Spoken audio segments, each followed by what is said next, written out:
Anwu, and welcome back to the AI Compliance Lab. Today, I'm super excited to be joined with an illustrious guest and a personal friend of mine, Shlomo Das. As you know, the AI Compliance Lab, we work through issues in regulatory compliance and the risk landscape from the lens of people that are working in this space.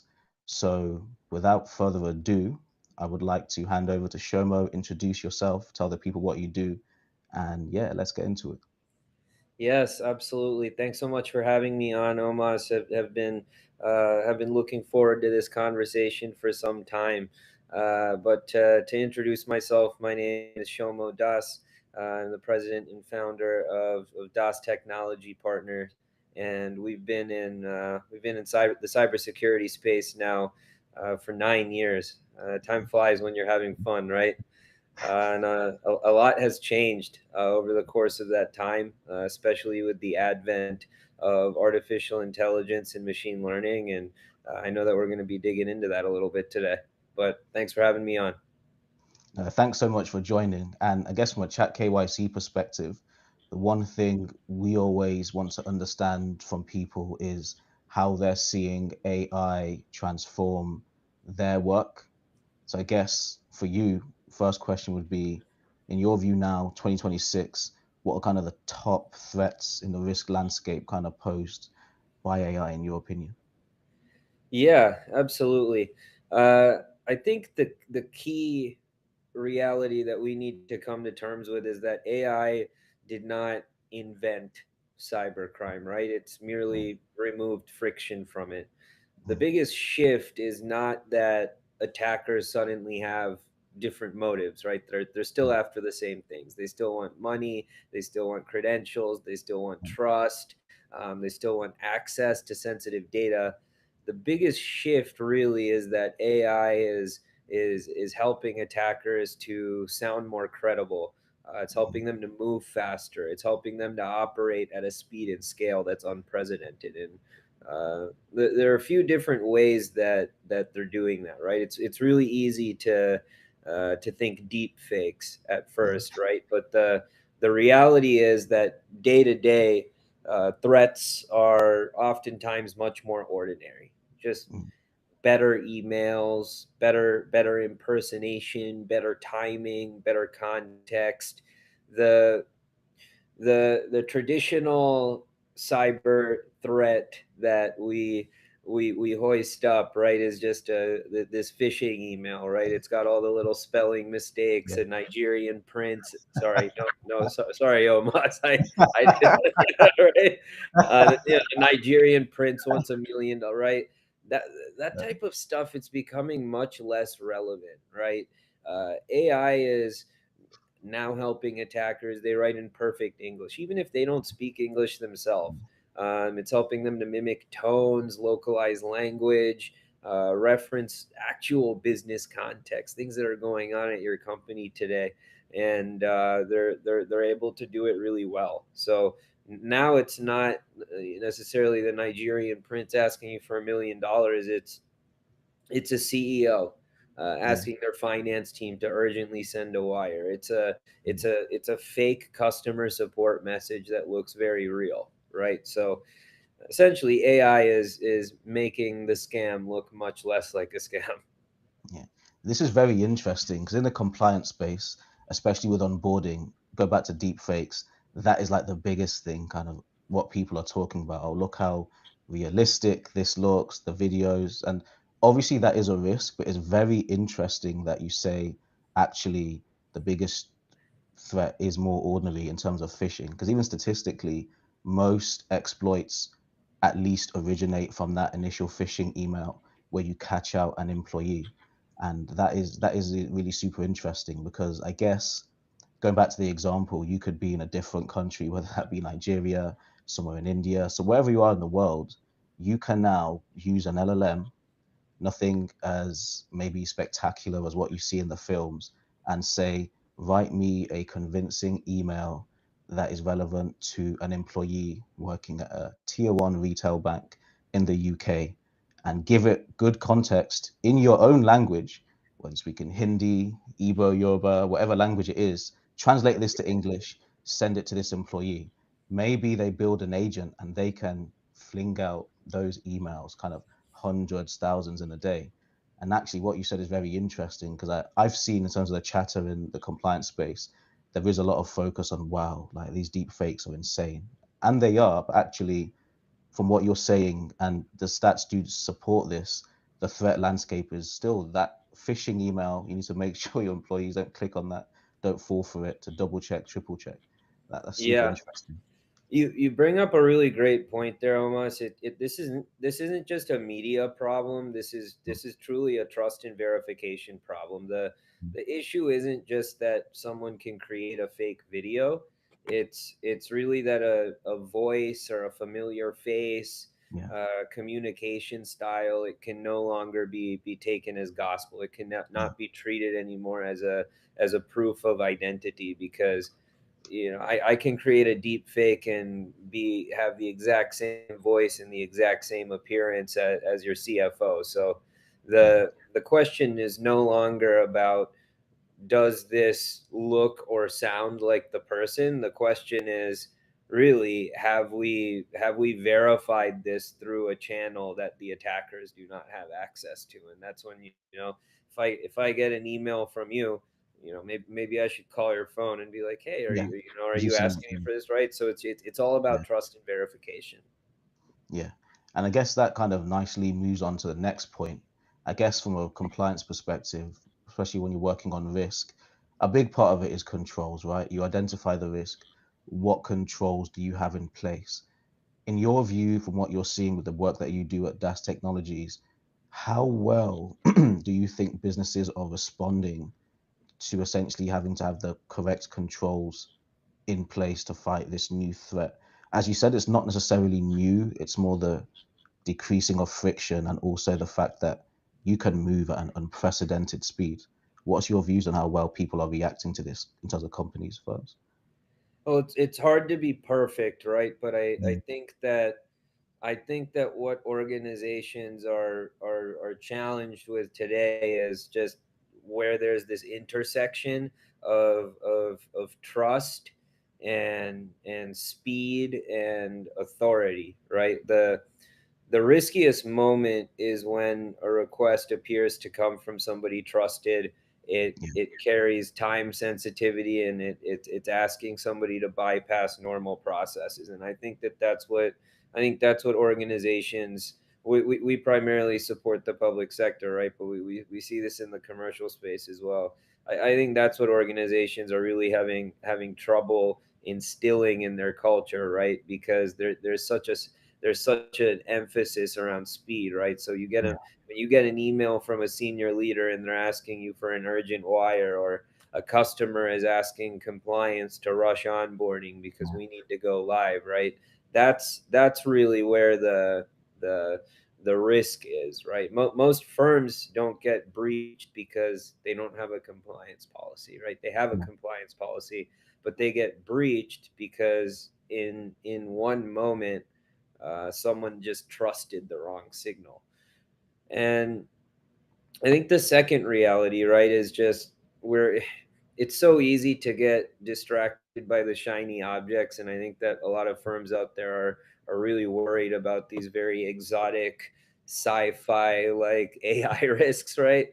But the thing that actually lands is usually much, much more simple. yeah, Just weak verification, poor access control, over permissioned users, traf that's untrained. So mm, the gap between what firms are actually talking about and what actually causes damage, right? That's where the gap is. Your board might be asking about deep fakes and these exotic AI risks, but um, the operational question that compliance leaders should really be asking is, can one convincingly worded email yeah. change vendor banking details, right? Yeah, that's a really good point. That's a really good point. And what you're talking about there is essentially culture, the risk culture, the risk posture of a firm. So, for example, I've worked in a few fintechs where we've had people impersonating kind of literally the CEO or maybe the founders. In those circumstances, the company was small enough for us to literally go to the founder and say, this probably isn't you, but just checking. There was one situation where they were actually having impersonating Instagram accounts and all sorts and really trying to ramp up that social engineering there, which is quite clever. I'd never seen that before, not in a corporate setting. What I'm thinking now is there could be a disconnect where in your company, you are usually pushed, especially when you're under pressure. So that pressure exists outside of the scam, which means that when you do have a malicious actor that is trying to essentially imbue a social engineering attack, they will actually inadvertently benefit from the fact that you have this pressure culture at this firm and actually you're always under the cosh. That means that you're less likely to maybe put into practice what you have written down in your very shiny compliance policy. So I think the culture issue is huge and something we touched on training. Training is a very important one for a lot of firms. I suppose you have to do training, but how deep does that training actually sit in an employee's mind when they're doing the job? That's what I find.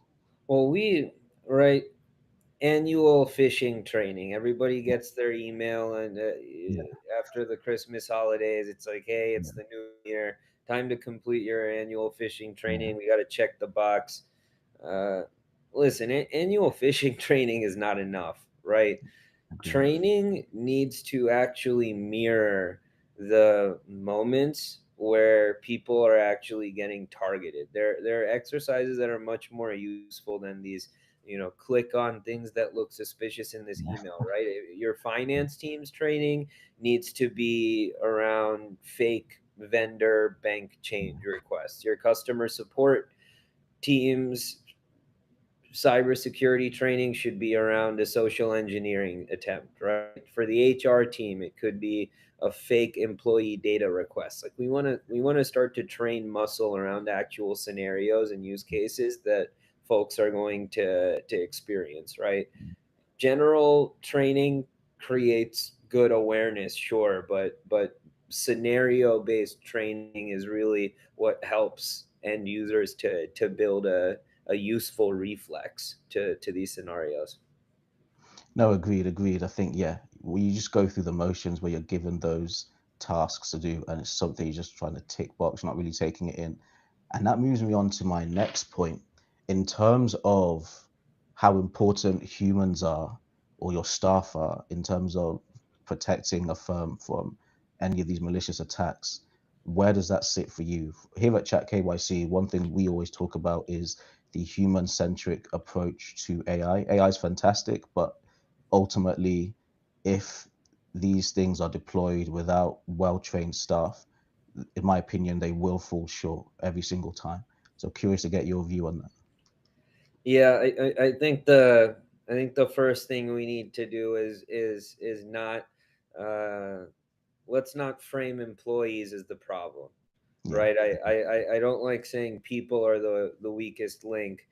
yeah, People just become the weakest link when we give them weak training, when we give them unclear processes, and like you mentioned, when we put them under pressure to move fast without verification.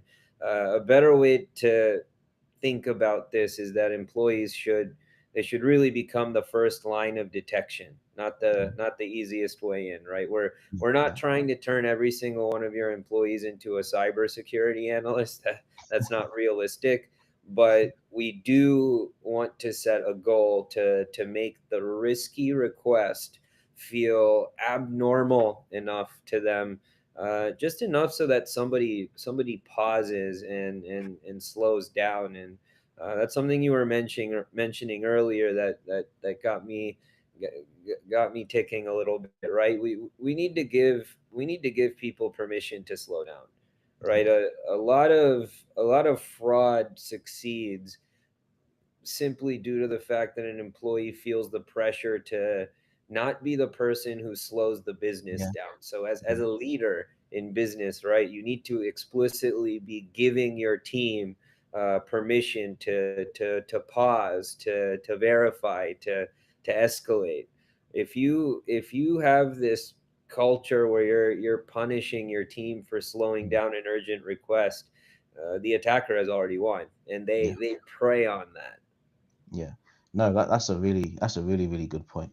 And I think in terms of training, it's continuous, and ultimately, to your point, one thing people need to realize at its most basic level, as you said, whether they're using AI or not, malicious actors are targeting employees, and they may not.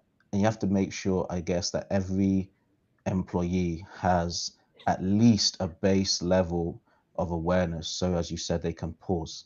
There's no point in having maybe your cybersecurity guys well trained, your risk and compliance guys well trained, but the guys going out and winning deals, they're not necessarily having the same degree of awareness, even though they may actually be the ones under the most commercial pressure, as an example. So it's super, super important. And Yeah. then I suppose tying all of this together, obviously we've spoken about how AI is being used by malicious actors. Where do you see opportunities for firms to use AI to combat AI fraud or AI attacks? Where do you see where it sits? Yes, yes, the other side of the battle. Yeah, Um, our posture really, right? AI is so valuable in defense because security teams are just drowning in signal. They're getting so many yeah, alerts, too many logs, too many tools, too many false positives. What AI helps us to do on the defensive side of the battle is it helps us to summarize and correlate and prioritize and really surface what actually matters. So we'll use AI for many different use cases, ranging from alert triage to anomaly detection. Right. So it's really earned its place from a defensive standpoint, and it's done so because it's made good analysts great. It helps analysts to be faster. It helps our teams to see patterns that they would otherwise miss, right? But we have this piece we talk about around agency, right? The pitfall that most organizations fall into is they make the mistake of using AI as this black box authority for making decisions that should require some level of human accountability, right?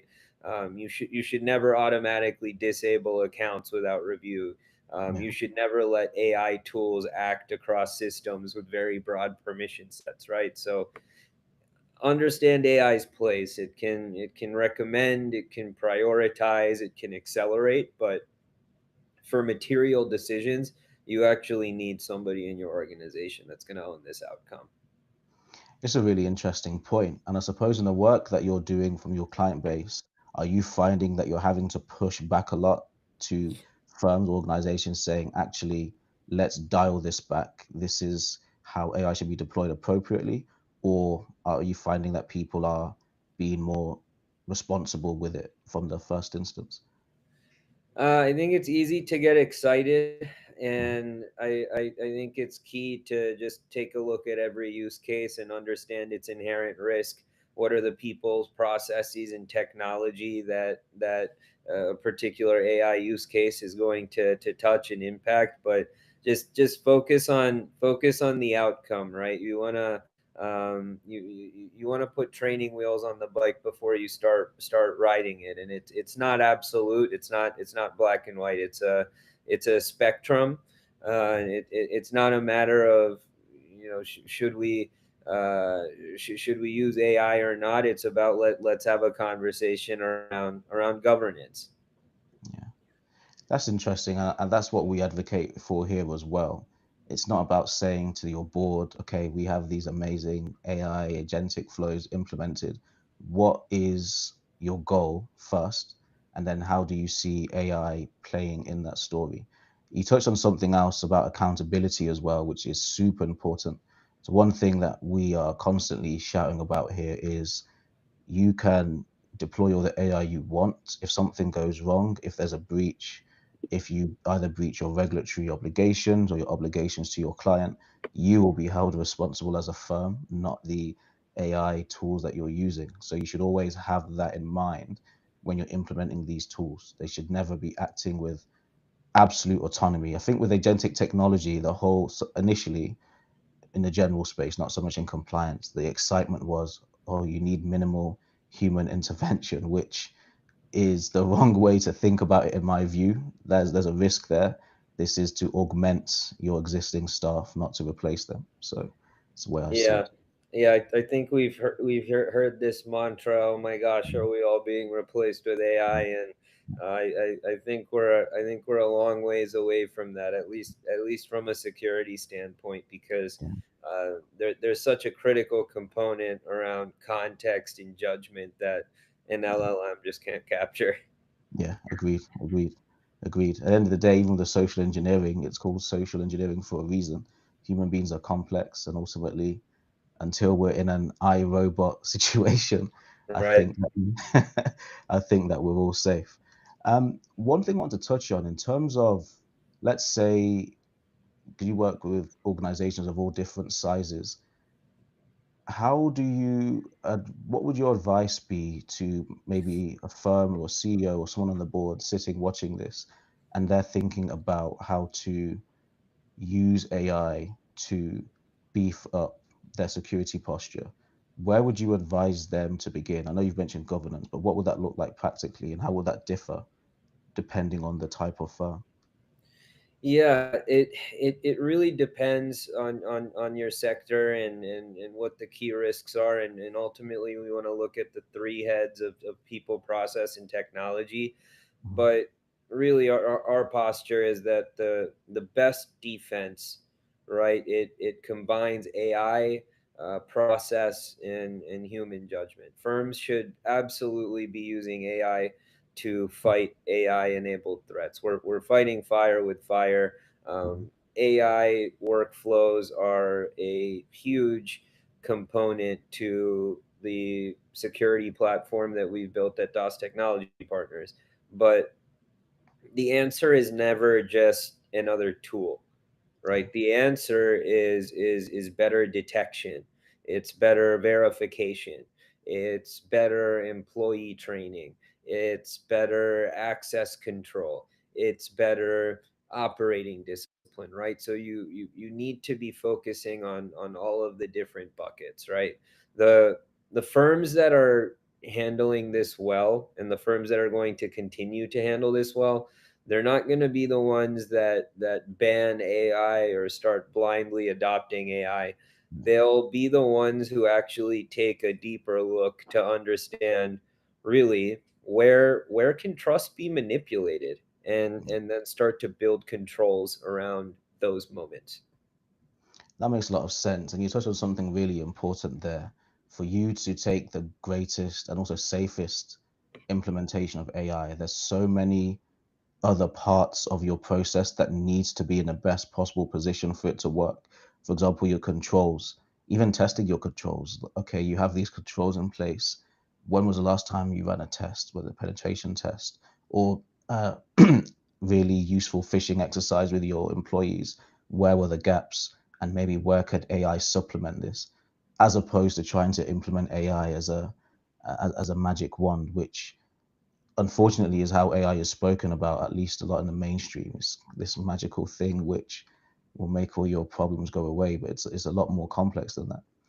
And in terms of, sorry, go ahead.